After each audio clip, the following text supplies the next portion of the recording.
प्रभु यीशु मसीह का अति पवित्र नाम का महिमा हो। प्रभु ने फिर से हमें एक अच्छा सौभाग्य दिया है। एक और बार फिर से हम हफ्ते का पहला दिन हम लोग एकत्र होकर प्रभु के मेज की उपस्थिति में आते हैं। समय में उस मेज की ओर ध्यान देते हुए प्रभु यीशु मसीह ने हमारे लिए क्या क्या किया है वो बात को स्मरण करने के लिए प्रभु ने एक और बार फिर से नासिक मंडली को यह अवसर दिया प्रियो। और ये हमारे लिए एक बहुत ही धन्य अवस्था है, सौभाग्य का अवस्था है कि हम ये बात को जान सके। अगर हम लोग दुनिया की अवस्था या जो मसीही धर्म है या मसीहत के लोग हैं या अन्य मसीह के धर्मों को, संस्थाओं को, मंडली के लोगों को देखते समय में कुछ लोग हैं जो साल में एक ही बार ही प्रभु मेज रखते हैं, कुछ लोग 6 महीने में एक बार रखते हैं। क्यों?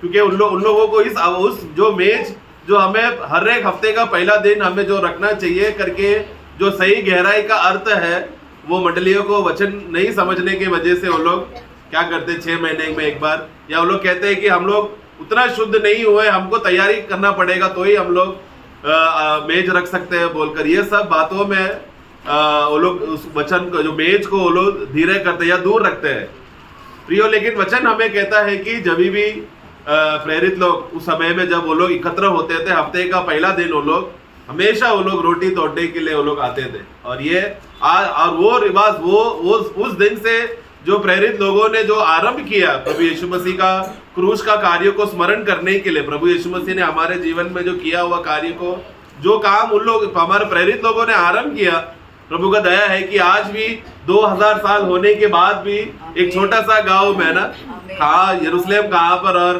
भारत देश में नासिक का गांव कहाँ, वो परंतु वो आज प्रभु का दया है कि आज हम लोग वो जो बात शुरुआत वहां पर किया था वो बहाव आज यहाँ पर पहुंचा इस समय में। और आज हम लोग वही बात को जो उस समय में प्रेरित लोग और उधर के यरूशलेम के मंडली के लोगों ने जो जज्बा के साथ, जो प्रेम के विवश में उन लोगों ने जो शुरुआत किया, हम वो पीढ़ी है जो उसी मशाल को हम आगे बढ़ा रहे हैं। और प्रभु ने आज वो अवसर दिया कि आज फिर से हम लोग इस रीति से एकत्र हो, क्योंकि वचन में हम पढ़ते हैं कि आज का दिन यहोवा ने बनाया है और हम इसके लिए इसमें हम लोग बहुत ही आनंदित और एकदम उत्साह के साथ और खुशी के साथ हम आ रहे हैं। तो हमारे खुशी का कारण इस वजह से या इस आधार पर है कि किसी और ने हमारा पापों के लिए कष्ट सहा, किसी और हमारा पाप के लिए दुख उठाया, हमारा कर्म का पाप हो या हमारा जन्म का पाप हो, सब प्रकार का पाप के लिए, हमारा धर्म के लिए प्रभु यीशु मसीह कष्ट उठाया है। ये बात को देखकर है हमारे हृदय से आनंद उमड़ कर आता है। तो ये मतलब कोई और कष्ट उठा रहा है उनको ठट्टा करने का ये नहीं है, बल्कि प्रभु यीशु मसीह मुझ जैसे घिनौना व्यक्ति के लिए, मुझ जैसा पापी के लिए, मुझ जैसा अपराधी के लिए, मुझ जैसा व्यक्ति, जैसा हम लोग रोमियो में पढ़ते हैं 8 में कि मुझ जैसा अधर्मी, अभक्त, जो बलहीन है, जो श्रापित है, जो पापी और शत्रु है, मुझ जैसा ऐसा व्यक्ति के लिए प्रभु मरने के लिए, सही समय पर मरने के लिए तैयार हो गया करके बोलते समय में प्रियो, वो बात को देखते समय में हमारे अंदर एक खुशी उमड़ कर आता हुआ एक बात है। और ये अनुभव सिर्फ नया जन्म पाए हुए लोगों को मिलेगा।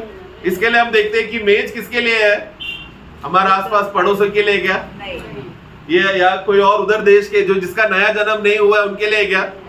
ये यहाँ पर जब नासिक मंडली यहाँ पर प्रभु मेज रखते समय में वो लोग क्या बोल रहे हैं कि ये स्थानीय मंडली जहां पर लोग एकत्र होते हैं समय में नया जन्म पाए हुए लोग उसका भाग ले रहे हैं, परंतु उसी के साथ साथ ये विश्व भर में सावित्री मंडली को भी दिखाता है।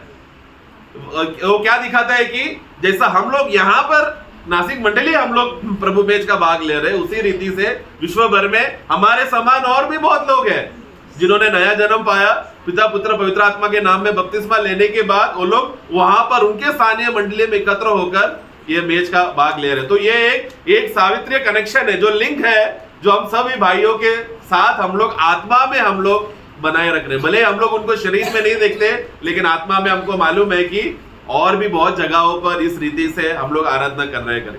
तो इसके लिए वो सावित्री मंडली का खास वो विषय ये है कि नया जन्म पाए हुए लोगों का मेज है ये, जहां पर हम लोग इसमें हमारा सहभागिता ले रहे हैं, तो जिसमें हम अपना भाग लेते हैं। तो वो विश्वासी जब उनके पास आते हैं समय में, रोटी आते समय में, दाखरस उसके पास आते समय में, वो ये बोल के ले रहे कि ये मेरा भाग है जो प्रभु यीशु मसीह मेरे लिए दुख उठाया, मेरे लिए वेदना सहा बोलकर वो अपना भाग उठाकर प्रभु को धन्यवाद दे रहा है। ऐसा हर एक विश्वासी क्या करते हैं, अपना भाग उठाकर प्रभु को धन्यवाद देते हैं। तो इस मुकाम में विश्वासियों को पहुंचाने के लिए एक बात हमें, जब हम लोग भाग लेते समय में विश्वासियों को समझना है कि ये मैंने कुछ अच्छा कर्म करके नहीं इसका हम लोग भागी हुए हैं, क्योंकि मेज का भाग लेने के लिए हम में से कोई भी योग्य है नहीं, बल्कि हमें योग्य बनाया गया है करके ये बोध्य ही सच्चा विवेक का शुद्धता को दर्शाता है। जब प्रभु का वचन, जब नया जन्म होते समय में वो अविनाशी वचन का बीज जब हमारे अंदर आया तो क्या हो गया, हम लोग ने उस वचन को जब माना, पहला पत्रोस पहला अध्याय उसका 22 और 23। अतः जबकि तुमने भाईचारे की निष्कपट प्रीति के निमित्त हाँ, सत्य के मानने से अपने मनों को पवित्र किया है। देखो सत्य को मानने से क्या हो गया, अपने मन हाँ हमारा प्राण या हमारा मन यानी हमारा प्राण भी क्या हो गया, पवित्र हो गया, शुद्ध हो गया, हम निष्कलंक हो गए करके ये बात का स्तर में हम ऊंचा मुकाम में पहुंच गए। हम लोग इसके पहले कौन थे, सत्य को मानने के पहले हम लोग कौन थे, हम लोग अशुद्ध थे, अभागी थे, शत्रु थे, परमेश्वर की विरोधी लोग थे, परमेश्वर को निंदा करने वाले लोग थे। परंतु जब सत्य को माना तो क्या हो गया, हम लोग शुद्ध हो गए, हम लोग निष्कलंक हो गए, हम लोग मासूम हो गए, हम लोग एकदम निष्कलंक रीति से प्रभु के उपस्थिति में एक शुद्ध रीति से हम लोग धोकर शुद्ध करके निष्कलंक करके रखा हुआ अवस्था में हम लोग पहुंच चुके हैं। आगे तो तन मन लगाकर हाँ एक दूसरे से अधिक प्रेम रखो। हाँ, क्योंकि तुमने नाशवान क्योंकि तो क्यों हम लोग, सत्य क्या है, क्योंकि हमने क्या किया, आगे क्योंकि तुमने नाशवान नहीं हाँ। पर अविनाशी बीज से हाँ। परमेश्वर के जीवित और सदा ठहरने वाले वचन के द्वारा हाँ। नया जन्म पाया। हाँ, हमारा नया जन्म पाने का उद्देश्य, अवस्था देखो, रास्ता देखो, किस रीति से हम लोग नया जन्म पाया। तो वो सत्य क्या था कि हमने उस सुसमाचार को माना। प्रभु यीशु मसीह ने कलवरी क्रूस पर किया हुआ कार्यों को जब हमने माना तो हम लोग ने उस सत्य को मान लिया, विश्वास किया, जिसकी वजह से क्या हो गया, दलदल में और कीचड़ में फंसे हुए लोग, मृत्यु में फंसे हुए लोग, अंधकार में हम जो फंसे हुए लोग थे, उस ग्रुप में से जिन जिन जो लोगों ने सत्य को विश्वास किया उन लोगों का क्या हो गया, वो दलदल से निकल गया, वो अंधकार से निकल गया, वो श्राप के अवस्थे से निकल गया।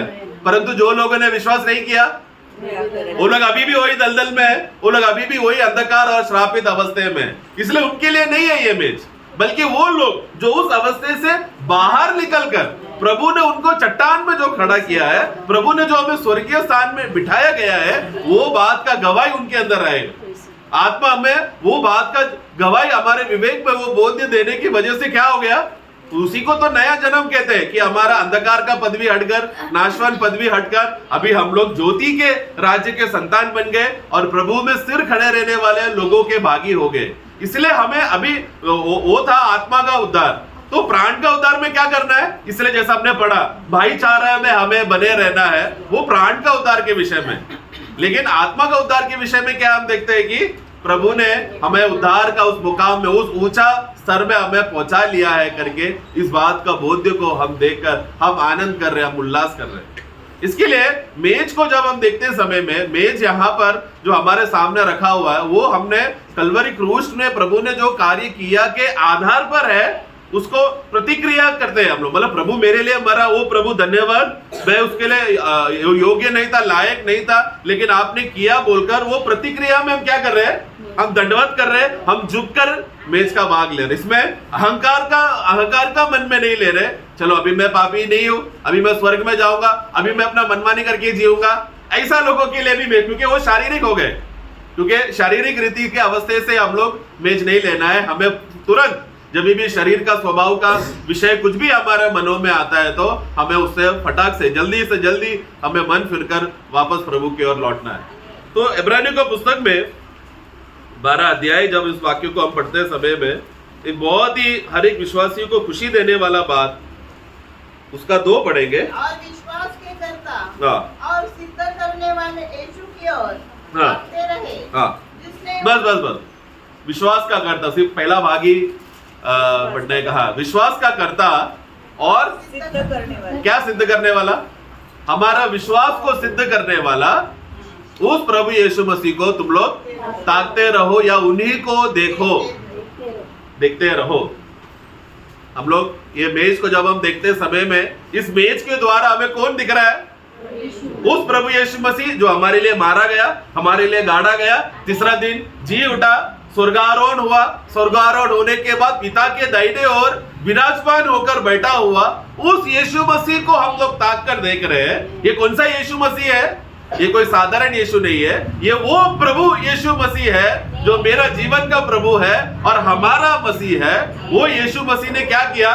मेरे अंदर विश्वास का कर्ता, यानी कि मेरे अंदर विश्वास को शुरुआत करने वाला, मेरे अंदर विश्वास को उत्पन्न करने वाला, मेरे अंदर विश्वास का जन्म देने वाला, क्योंकि ये मैंने कर्म करके नहीं माना है, मेरे अंदर ये लाया गया हुआ बात है। वो क्या है? विश्वास के द्वारा। हम विश्वास हमारे अंदर आ गए। विश्वास हमारे अंदर आने की वजह से हम लोग प्रतिक्रिया क्या किया? हाँ प्रभु मैं विश्वास करता हूँ। विश्वास आने की वजह से होता है वो प्रतिक्रिया कि हम लोग विश्वास में हम लोग प्रभु में समर्पण करते हैं, हम उस पर भरोसा करते हैं, हम आश्रय करते हैं। हमको और किधर पाप का क्षमा के लिए और उधर किधर जाने की जरूरत नहीं है, कोई तपस्या करने की जरूरत नहीं, कोई पूजा पाठ करने की जरूरत नहीं। पूरा किया हुआ यीशु मसीह की ओर ध्यान से ताकते रहना। यही बात प्रभु यीशु मसीह ने कलवरी क्रूस में भी क्या कहा? देखो पिता सब कुछ पूरा हो गया। एक पापी के अंदर विश्वास को उत्पन्न करने के लिए, हे पिता परमेश्वर तो आप क्या क्या चाहते हो वो मैंने क्रूस के बलिदान के द्वारा पूरा कर दिया है। ये बात, ये सत्य जब विश्वासी के अंदर आ जाने के बाद तुरंत उसके अंधकार का जीवन में भरा हुआ अवस्थे में एक बहुत बड़ा प्रकाश आ जाता है, एक बहुत बड़ा ज्योति उसके अंदर चमकता है। वो ज्योति के चमक से वो भी क्या देखता है? मैं अभी इस दुनिया का नहीं, मैं अभी इस संसार का नहीं, मैं अभी शैतान का राज्य का नहीं हूं, मैं अभी श्रापित अवस्थे में नहीं, प्रभु ने मेरे ये सारे अवस्थे को बदल कर मुझे मसीह में डाल दिया है करके उस सुबोध में आकर वो अपना प्राण का उद्धार के लिए मसीह में स्थिर रहकर चलने का यात्रा उसका शुरू हो जाता है। परंतु प्रियो, इस यात्रा में हम लोग चलते चलते चलते क्या होता है? हमारे जीवन में कमियां आएगा, हमारा घटिया होगा, सीधा जो हमें चलना चाहिए था शैतान हमें भटकाएगा और हमें जो लक्ष्य से हमें गिरा सकता है। ऐसे अवस्थे में जब हम लोग निराश होकर, दुखी होकर, हम लोग अरे अभी क्या होगा मेरा, क्योंकि विश्वास तो शुरू तो कर दिया, अभी खत्म कैसा करेंगे? उसके लिए भी किसको देखना है?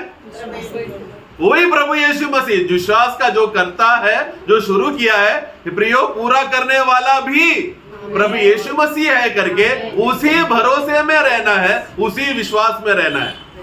इसलिए मैं ये बात में जब भी प्रभु मेज का विषय में बात आते समय में मैं आप लोगों को याद दिलाता हूँ। अगर अभी भी बैठते समय में वचन का जो नया जन्म पाए हो विश्वासी के जीवन में कभी भी कोई भी संकोच आता है, कोई भी ऐसा विवेक में उनको ऐसा बोध्य होता है कि मैं मेज लेने के लिए मैं अयोग्य हूँ करके, ऐसा कोई भी बोध्य आते समय में किसको देखना है हमें?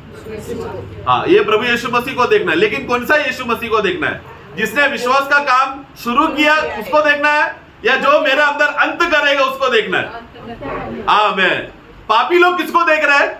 यीशु मसीह मेरे अंदर विश्वास शुरू करेगा बोलकर उस बात को हम देख रहे हैं। लेकिन विश्वासी हो जाने के बाद हम क्या देख रहे हैं? वही यीशु मसीह जिसने शुरू किया, ये वही यीशु है जो पूरा का पूरा करके मुझे स्थिर और मुझे शुद्ध करके मुझे पिता परमेश्वर की उपस्थिति में खड़ा करेगा।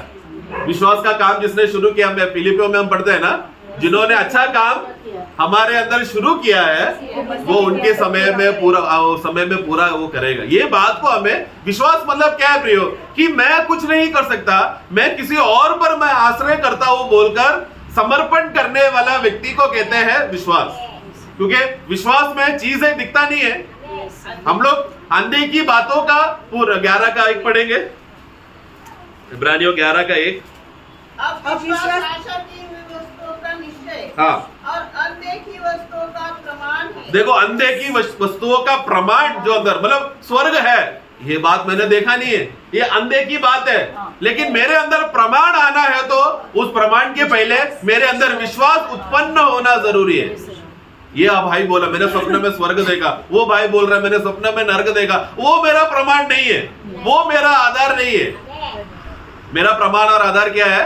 पवित्र आत्मा मेरे अंदर जब विश्वास को उत्पन्न करेगा, वो विश्वास को जब मैं भरोसा करता हूं, मैं उसको आश्रय करता हूं, मैं मानता हूं पक्का यही है करके, इसलिए शैतान बहुत चालाक है। वो क्या करेगा, खास रीति से जो शुरुआती नया नया विश्वासी लोगों को जल्दी से वो गिराने का कोशिश करेगा। अरे क्या भरोसा, तेरा उद्धार पक्का है क्या, तू पक्का स्वर्ग में जाएगा क्या, ऐसा ऐसा संकोच जब लाते समय में हमें किसको देखना है, हे शैतान तू गलत संदेश लेकर आया है, तू मेरा विवेक को गलत बातें बता रहा, तू मुझे गलत बातें सिखा रहा है। सही बात क्या है, जिस यीशु ने मेरे अंदर विश्वास आरंभ किया, वही विश्वास को पूरा करने वाला मेरा प्रभु यीशु मसीह है। मुझे उसके अलावा मुझे और किसी को नहीं देखना है कि नहीं।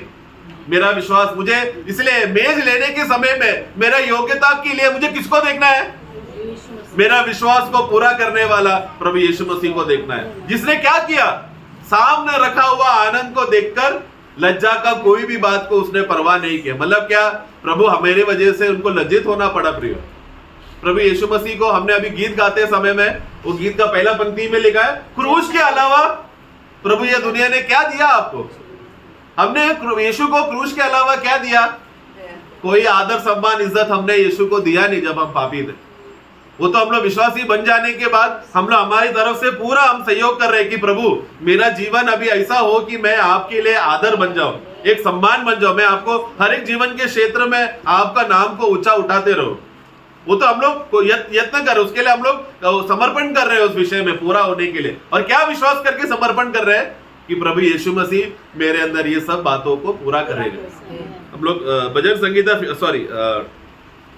आइज़ाया 53 में प्रभु यीशु मसीह का जो कष्ट का बातों को जब पढ़ते समय में अधिकतर लोगों को लगता है कि प्रभु ने ज्यादा करके सिर्फ 3.5 साल ही कष्ट उठाया, जब से उसने सेवा शुरू किया तब से वो कष्ट उठाया है करके हम पढ़ते हैं। लेकिन 53 का 2 पढ़ना, क्योंकि वह उसके सामने अंकुर के समान और ऐसी जड़ के समान उगा जो निर्जल भूमि में। देखो यीशु मसीह उगा ही कैसे, निर्जल भूमि में, और उसकी न तो कुछ सुंदरता थी। देखो जब वो उगा तब उसमें कोई सुंदरता नहीं कि हम उसको देख के, और न उसका रूप ही हमें ऐसा दिखाई पड़ा कि हम उसको चाहते। देखो ये कब हुआ, उनके जन्म में ही, जब यीशु ने जड़ पकड़ा। मतलब क्या, जब इस दुनिया में शरीर लेकर जब वो आते समय में उसको लोग क्या, पूरा मनुष्य जात क्या करना चाहिए था, अरे हमारा सृष्टिकर्ता, हमारा ब्रह्मांड का प्रभु, हमारा प्रभुओं का प्रभु, राजाओं का राजा, सेनाओं का यहोवा बेथलेहम में जन्म लिया, चलो भीड़ आना चाहिए था। लेकिन लोगों ने ऐसा किया। जब वो बुद्धिमान लोग, ज्ञानी लोग आए, कहाँ है हमारा राजा, वो शिशु जो राजा होकर जन्मा है, बोला तो वहां पर हम पढ़ते हैं मत्ती का पुस्तक 1 अध्याय। हेरोदेस के दिनों में जब यहूदिया के बेथलेहम में यीशु का जन्म हुआ, तो पूर्व से कई ज्योतिषी यरूशलेम में आकर पूछने लगे, यहूदियों का राजा जिसका जन्म हुआ है कहाँ है।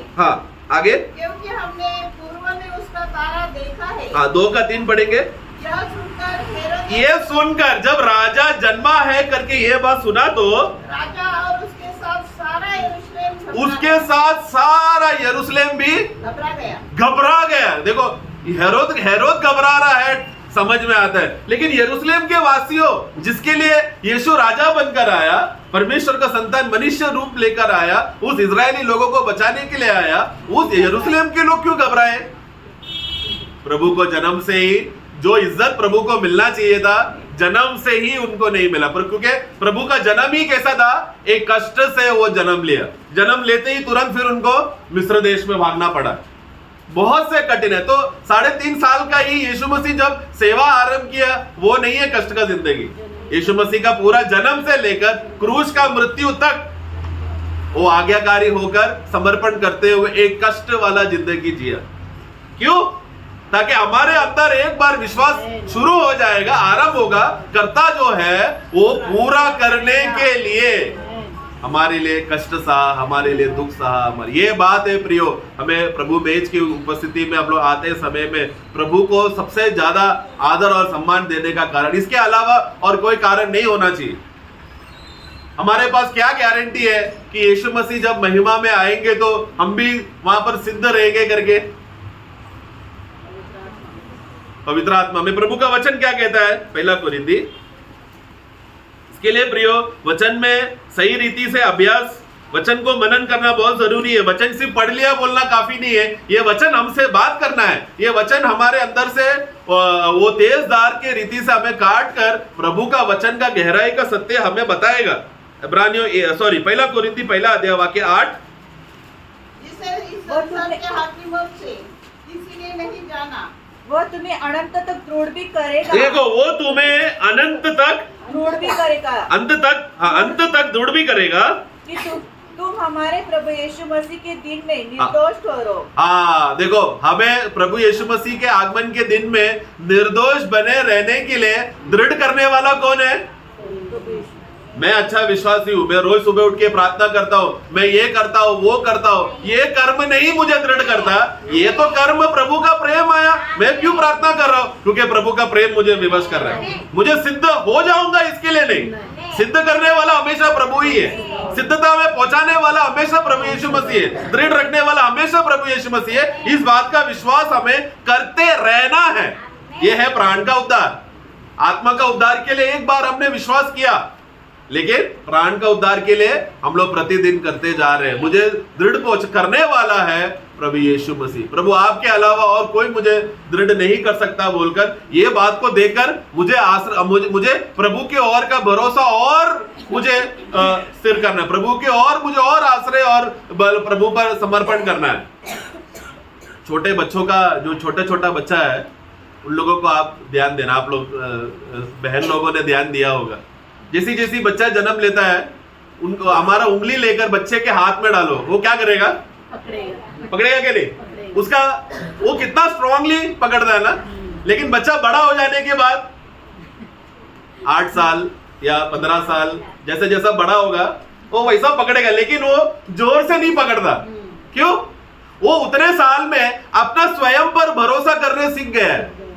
लेकिन छोटा बच्चा क्या है, उसका अंदर जो सेंसस क्या करता है?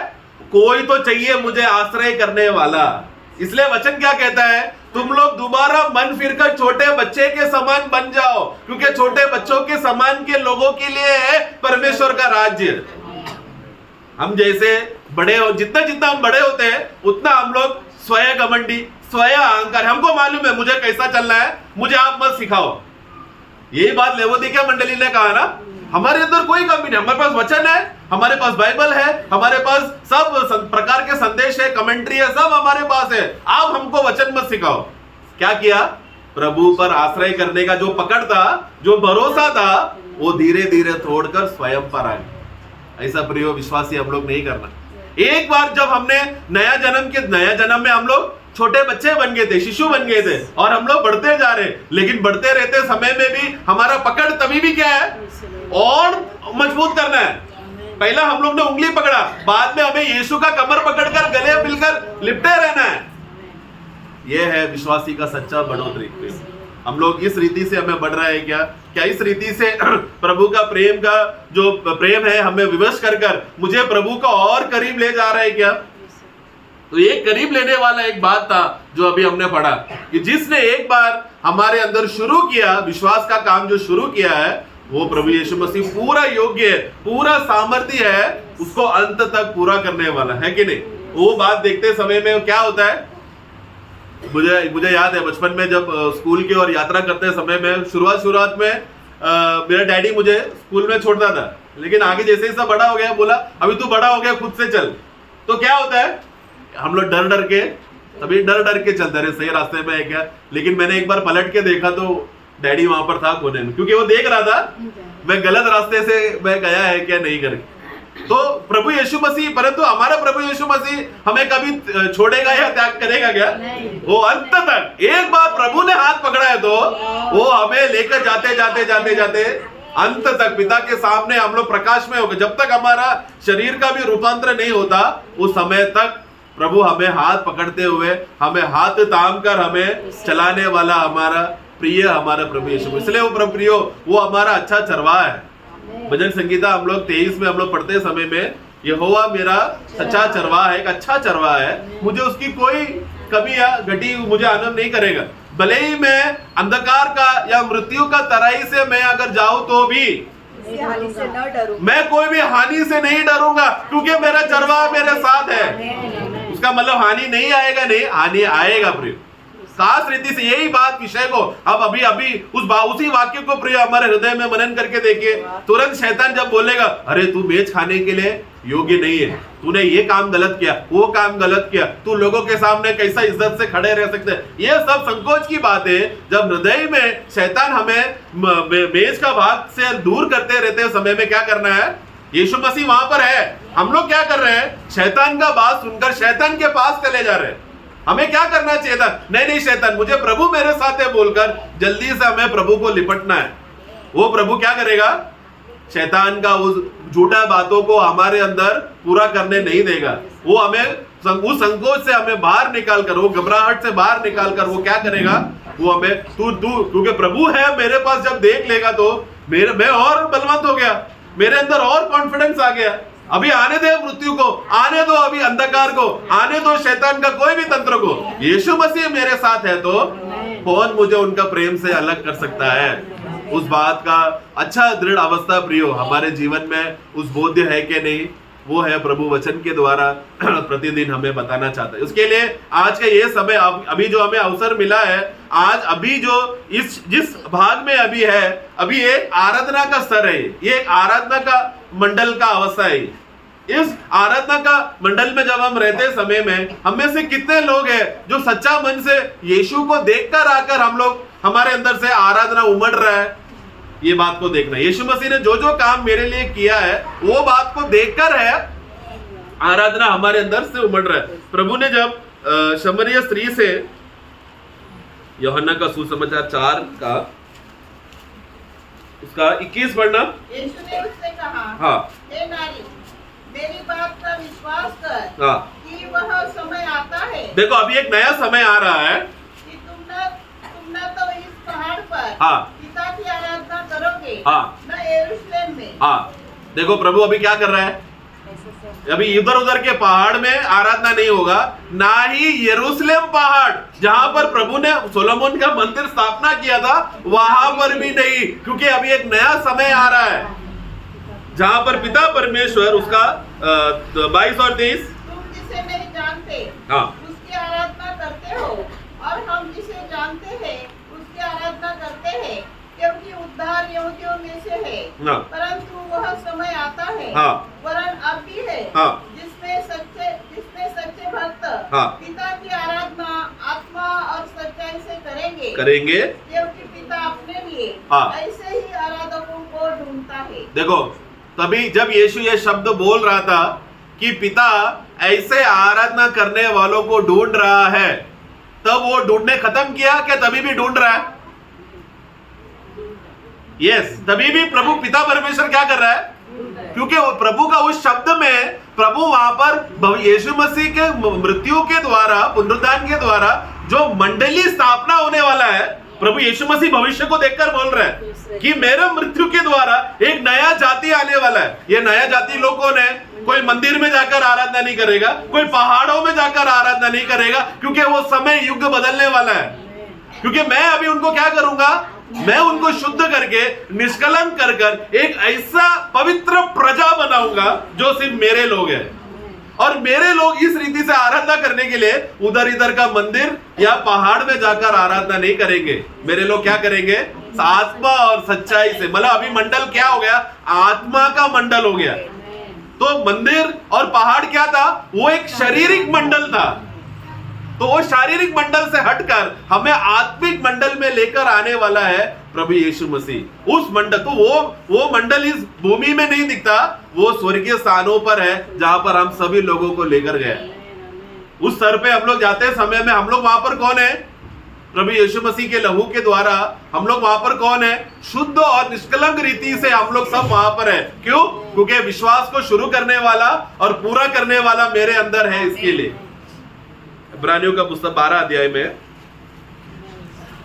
हम लोग वहां पर एक स्वर्गीय आराधना को वहां पर हम देखते हैं। इस आराधना के विषय में था यीशु ने यूहन्ना में जो कहा, हाँ, उसका 12 का 22 से, पर तुम सिय्योन के पहाड़ के पास और जीवित परमेश्वर के नगर स्वर्गीय यरूशलेम। देखो वो स्वर्गीय यरूशलेम है। यीशु ने कहा कि तुम अभी यरूशलेम में आराधना नहीं करोगे, वो कहां पर था?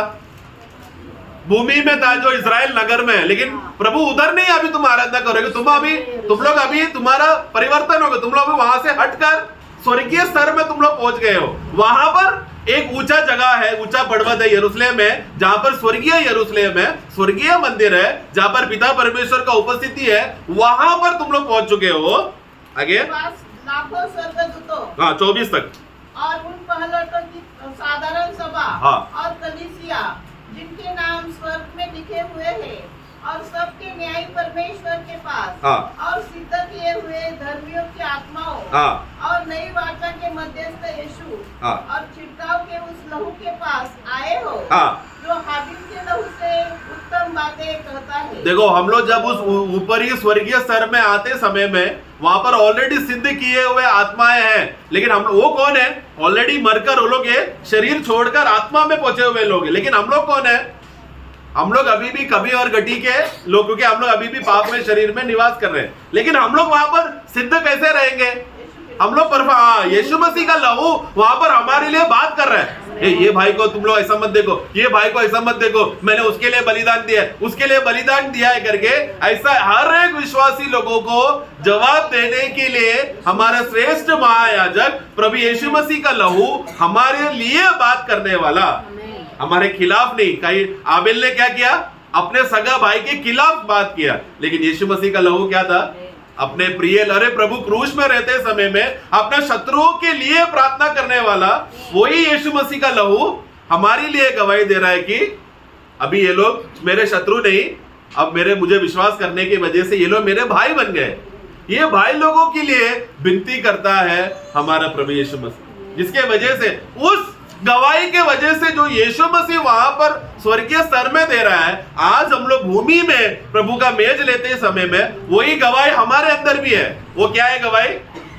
कि तुझे सिद्ध करने वाला मैं तेरे अंदर हूं, तेरे कर्म से नहीं। तू सुबह उठकर प्रार्थना करके आया, उपवास करके आया, इसके लिए नहीं तू सिद्ध है। वो तो मैं प्रभु के प्रेम में विवश हो गया इसलिए मैंने किया, पर वो मुझे सिद्धता से कुछ लेना देना नहीं है। सिद्ध करने वाला प्रभु यीशु मसीह है बोलकर हम लोग प्रभु की उपस्थिति में समर्पण कर रहे हैं। कितने लोग सुबह उठकर प्रभु का नाम लेकर धन्यवाद देकर उठा? ऐसा बोलने से आपको पवित्रता फील हुआ क्या?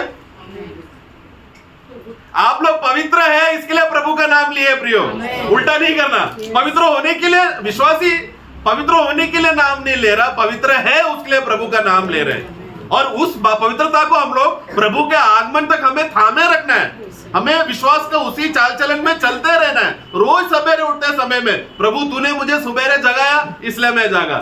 सोने से पहले प्रभु आप मुझे नींद देंगे इसके लिए। आपको लगता है मैं बहुत थककर मेहनत करके आया, चलो मैं सो जाता हूँ, ऐसा नहीं है प्रियो।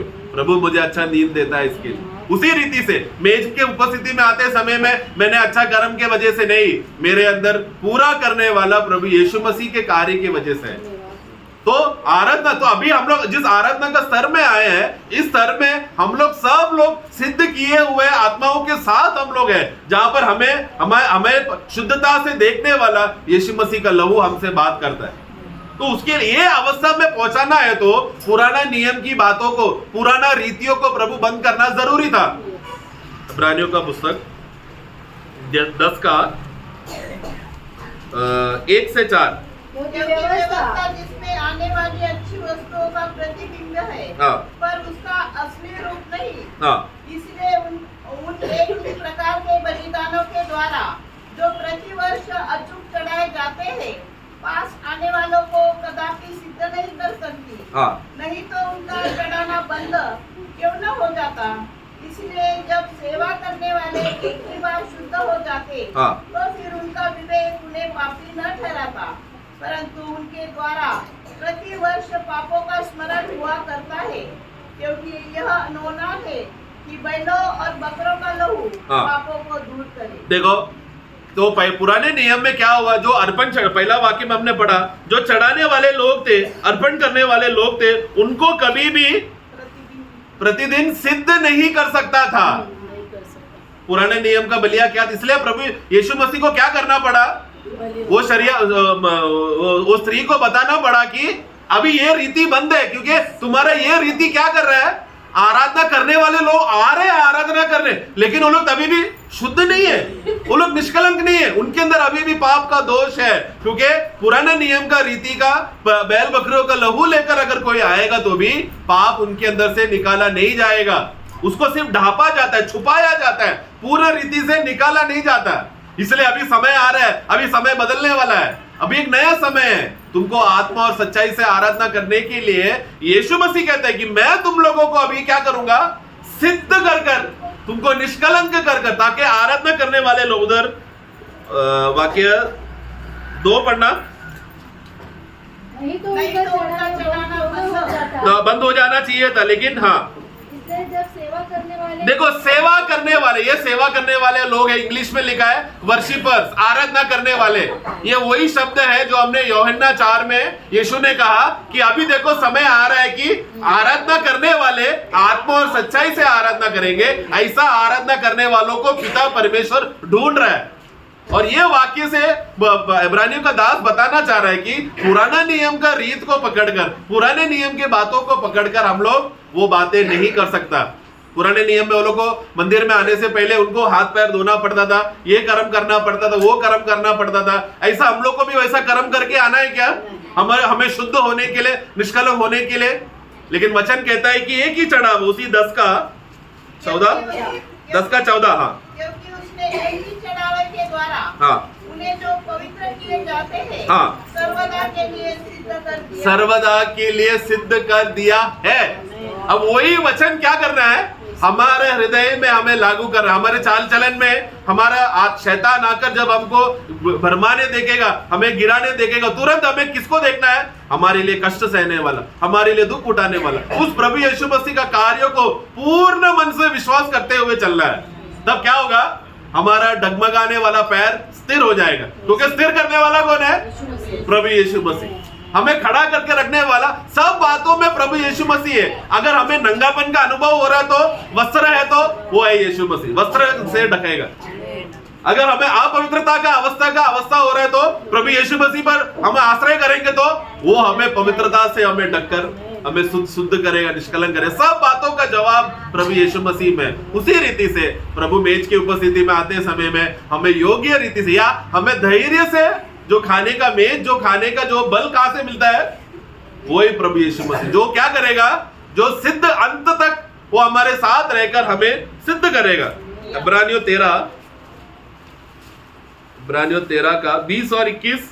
आप शांतिदाता परमेश्वर, जो हमारे प्रभु यीशु को जो भेड़ों का महान रखवाला है, सनातन वाचा के लहू के गुण से मरे हुए में से जिलाकर ले आया, तुम्हें हर एक भली बात में सिद्ध करे, जिससे तुम उसकी इच्छा पूरी करो, और जो कुछ उसको भाता है उसे यीशु मसीह के द्वारा हमें उत्पन्न करे, उसी की महिमा युगानुयुग होती रहे, आमीन। आमीन। उसका 21 फिर से बढ़ना, हर एक बातों में तुम्हें हर एक भली बात में सिद्ध करे। देखो सिद्ध करे, ऐसा इंग्लिश में लिखा है, He will make you complete in every good work। हमें सिद्ध करने वाला, मतलब सिद्ध मतलब वो करने वाला है।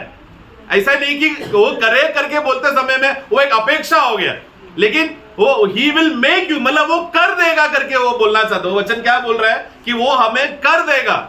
हमें इसलिए आश्रय किस पर रखना है, भरोसा किस पर रखना, उस प्रभु यीशु मसीह पर रखो, जो ऑलरेडी क्रूस के उस बलिदान के द्वारा हमारा अवस्था को परफेक्टली सिद्ध करके पिता के पास पहुंचा के रखा है।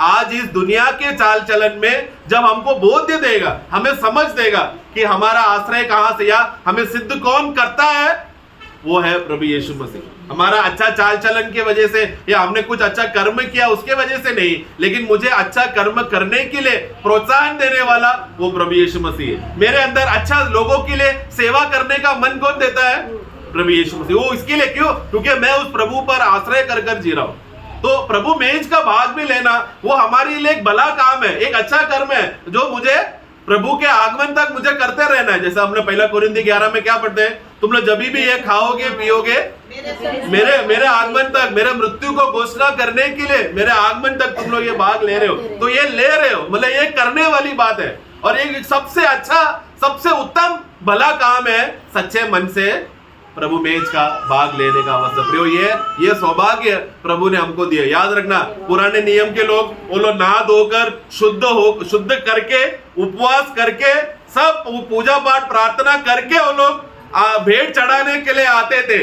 लेकिन वचन में लिखा है कि वो पुराने नियम का कर्म उनका पाप उनके अंदर से हटा नहीं सकता था, आराधना करने वालों को सिद्ध नहीं कर पाता था। लेकिन नए नियम के विश्वासी कैसे है प्रियो? प्रभु ने हमको उधर उधर काम कर आओ करके नहीं बोल रहे, तुम्हें काम करने लायक प्रभु ने हमें सिद्ध कर दिया है, हमें योग्य किया है ताकि भले काम हम कर सके। हमारे अंदर एक कॉन्फिडेंस आ जाएगा। वो प्रभु का आत्मा का प्रेम का विवश है जो हमें सहयोग करता है। अभी हम लोग तत्पर रेडी है, प्रभु जो आज्ञा देंगे करके रेडी है हम लोग। मतलब वो सेवा के लिए हम लोग शुद्ध हो गए। पुराने नियम में वैसा नहीं था, उन लोगों को काम करना पड़ता था फिर वो लोग तैयार होते थे। ऐसा नहीं है नए नियम में, प्रभु ने ऑलरेडी हमको एकदम ताजा करके रखा है।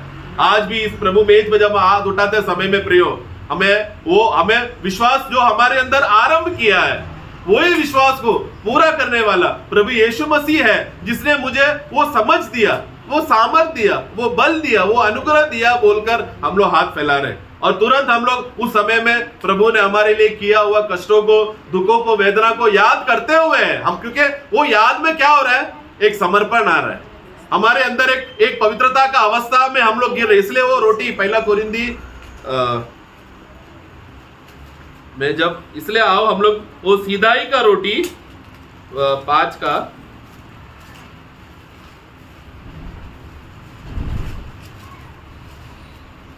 5 का 8 यस, उसका 7 और 8 पढ़ना। पुराना कबीर निकाल कर अपने आप को शुद्ध करो, हाँ, कि नया गूंदा हुआ आटा बन जाओ, हाँ, ताकि तुम अखमीरी हो, हाँ, क्योंकि हमारा भी फसह, हाँ, जो मसीह है बलिदान हुआ। देखो हम लोग अखमीरी क्यों है? क्योंकि हमारा बुंदा हुआ आटा में मसीह है। वो मसीह होने की वजह से अभी हमारे अंदर खमीर का जो स्वभाव था वो हट गया। इसके लिए अभी हमारा संगति खमीरी लोगों के साथ नहीं करना, उस खमीरीपन से हटकर एक नया गूंदे हुए आटा के समान बन जाए। तो मंडली कौन है अभी? एक नया गूंदा हुआ आटा जिसमें कोई भी खमीर नहीं है। लेकिन जो अपने शरीर को देखेगा वो क्या करेगा? वो खमीर बनने का काम वो मिलाने देखेगा। ऐसे लोग तुरंत क्या करना? उस प्रभु को क्रूस की ओर देखना, उस प्रभु का कष्ट को देखना, उस वेदना को देखना। तो वो खमीर का स्वभाव क्या होगा? उधर ही वो जल जाए, क्योंकि खमीर को हटाने के लिए तवे में पकाना पड़ता। तो वो तवा क्या है? प्रभु यीशु मसीह का कलवरी क्रूस, जो प्रभु ने हमारे लिए जो कष्ट सहा, और फिर नया गूंदा हुआ आटे के समान इसीलिए आओ। किसके लिए आओ? कि अभी हम लोग एक नया गूंदा आटा बन चुका है। हमारे पन का अभी अखमीरीपन के सिर में हम लोग आ चुके हैं। खमीरीपन में नहीं हम लोग है, अखमीरी में हो चुके हैं। इसके लिए आओ। देखो एक मिनट, वो वचन क्या बोल रहा है? अखमीरी होने के लिए आओ बोल रहा है क्या? हम लोग अखमीरी बन चुके हैं, इसके लिए आओ। हम उस उत्सव में आनंद मनाए, न तो पुराने खमीर से, हाँ, और न बुराई और देखो मतलब क्या? दुष्टता और बुराई खमीर क्या? शारीरिक अभिलाषा से, गलत विचारों से नहीं, सच्चे मन से, सीधा मन से। मैं योग्य मुझे बनाया गया, मैं योग्य हूँ नहीं, मैं योग्य बनाया हुआ हूँ, उस मन से, परंतु सीधाई और सच्चाई की अखमीरी रोटी से। हाँ, एक प्रभु का दास ये सीधाई के लिए एक अर्थ बताता है। एक बार एक प्रभु का दास एक ग्लास का फैक्ट्री में जाकर बोलते कि मुझे अच्छा ग्लास चाहिए करके बोला। तो वो मालिक ने क्या किया, उसके पास पुराना है जो ग्लास बनाया हुआ था, वो ग्लास उठा के दिया। तो वो दास ने, प्रभु का दास ने ऐसा ऊपर उठाकर सूरज के लाइट के सामने ऐसा ये किया। तो लाइट जैसे ही वो कांच का टुकड़े में लगा तो अंदर पूरा दाग भरा, सीधा ही नहीं है, अशुद्धता भरा, सही नहीं है करके। तो प्रभु का दास बोले, ये क्या कर रहे हैं आप? मैंने आपको एक अच्छा ग्लास देने बोला, आपने मुझे सीधाई से क्यों नहीं दिया? आपने मुझे अच्छे मन से क्यों नहीं किया? वही अर्थ वहां पर पौलुस वहां पर बोल रहे कि तुम सीधाई मन से आओ। मतलब क्या?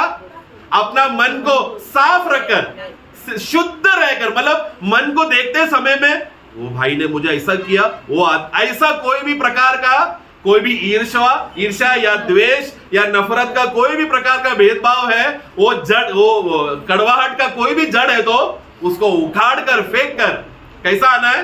सीधाई के साथ, मतलब मेरा हृदय में एकदम क्लियर है, ट्रांसपेरेंट है। अगर ज्योति मेरे हृदय से आर पार जाएगा तो क्लियर है, मतलब कुछ भी नहीं है करके ऐसा मनोभावना में आओ कहता है। वो कौन देगा? अभी हमारा दिल को, अगर हमारा मन को परखने जाएगा तो पूरा कचरा भरा है प्रियो। हम लोग दिल खोलकर किसी के सामने नहीं रह सकते। यीशु मसीह क्या करेगा? वो हमें पीछे से बुलाए, घबरा मत, मैं तेरे अंदर आता हूं। मैं तेरे अंदर आएगा तो क्या होगा? तेरा सारा अंधकार, कोई अंधकार देख नहीं पाएगा। ढूंढने जाएगा तो भी नहीं मिलेगा। उतना परफेक्ट मैं तुझे बनाकर आऊंगा, रखूंगा। वही अवस्था में हम लोग है क्या? क्या मुझे और कोई अलग रास्ता ढूंढना पड़ेगा? वचन कहता है कि प्रभु कहता है एक ही मात्र दरवाजा मैं हूं, मुझे छोड़कर जो चोर और डाकू और लुटेरे हैं वो लोग दूसरे रास्ते से घूमकर आते हैं। प्रियो, हम लोग वैसे दूसरे रास्ते से आने वाले लोग नहीं है। हमारे लिए एक ही रास्ता है, एक ही दरवाजा है, एक ही जीवन है, सब कुछ प्रभु यीशु मसीह है। वही हमारा धैर्य है। वो हमारे अंदर ऐसा धैर्य से भरेगा प्रियो, जब हम लोग उन पर आश्रय कर आते हैं कि मेरा विश्वास जो मेरे अंदर आरंभ किया पूरा करने वाला भी प्रभु यीशु मसीह है। और वो कैसा पूरा करेगा? कि प्रभु के आगमन का दिन में मुझे स्थिर और निष्कलंक रीति से खड़ा करेगा करके वो पूरा भरोसा। इसके लिए हमारा संगति किसके साथ है? पहला कोरिन्थी 1 का जब हमने ऊपर का वाक्य पढ़ा, परमेश्वर सच्चा है, हाँ। जिसने तुमको अपने पुत्र हमारे प्रभु यीशु मसीह की संगति में बुलाया है। क्यों हमें बुला? हमारा वो संगति का खासियत क्या है? उसको ऊपर का वाक्य पढ़ना। वो तुम्हें अंत तक दृढ़ भी करेगा। देखो, वो तुम्हें अंत तक दृढ़ भी करेगा कि तुम हमारे प्रभु यीशु मसीह के दिन में हाँ। निर्दोष ठहरो। हाँ, देखो, प्रभु यीशु मसीह का दिन के लिए, निर्दोष ठहरने के लिए प्रभु हमें अंत तक संभालेगा। इस बात को सच्चाई से देखने वाला कौन है? परमेश्वर सच्चा है। क्यों? क्योंकि वो ऊपर का वाक्य को, यीशु मसीह ऊपर का वाक्य लिखा पूरा करेगा का नहीं, उसका गारंटी है। पिता परमेश्वर बोल रहे हैं, मैं सत्य परमेश्वर हूं, मैंने मेरा पुत्र को भेजा है तो वो भी सत्य का काम ही करेगा। वो अंत तक वो तो हमें स्थिर करके, इसलिए ये हमें धैर्य देगा। ये हमारा अवस्था क्या करेगा? हम लोग शायद मुरझाया हुआ आया रहेगा, लेकिन आज का वचन सुनकर वो मुरझानेपन का अवस्था से हटकर, वो गिरा हुआ अवस्था से हटकर हम लोग एक ऊंचा पदवी में प्रभु ने हमें रखा है। ये अवस्था में हम मुकाम में पहुंच जाएंगे। इसलिए सच्चे मन के साथ प्रियो, कोई भी संकोच के बगैर, बिना डरे हुए सच्चे मन के साथ आए हम लोग उस ध्यान करें। प्रभु यीशु मसीह ने कलवरी क्रूस में जन्म से लेकर मृत्यु तक उन्होंने जो जो कष्ट सहा वो मेरे लिए सहा है। वो मेरे लिए कष्ट इसके लिए सहा ताकि मैं लज्जित ना हूं। मेरे प्रभु यीशु मसीह को लज्जित होना पड़ा, यीशु मसीह को शर्मिंदा होना पड़ा, यीशु मसीह को श्राप झेलना पड़ा, यीशु मसीह को गाली सुनना पड़ा। क्यों? ताकि मैं नरक में जाकर गाली ना सुनूं, ताकि मैं नरकीय अवस्था में ना जाऊं, ताकि मैं परमेश्वर का संतान कहलाया जाऊं। ये काम के लिए प्रभु यीशु मसीह मेरे लिए दुख उठाया, प्रभु यीशु मसीह मेरे लिए मारा गया। मेरा यीशु मसीह क्या क्या नाना प्रकार के कष्टों से वो इसके लिए गया ताकि आज मैं सिद्धता का अवस्था में मैं बने रह सकूं। इसलिए उसी मन को ध्यान रखते हुए आओ प्रियो, सच्चे मन के साथ और शुद्धता के साथ अच्छा विवेक से हम लोग ये रोटी का भाग ले, ये मेज का भाग ले। आमीन।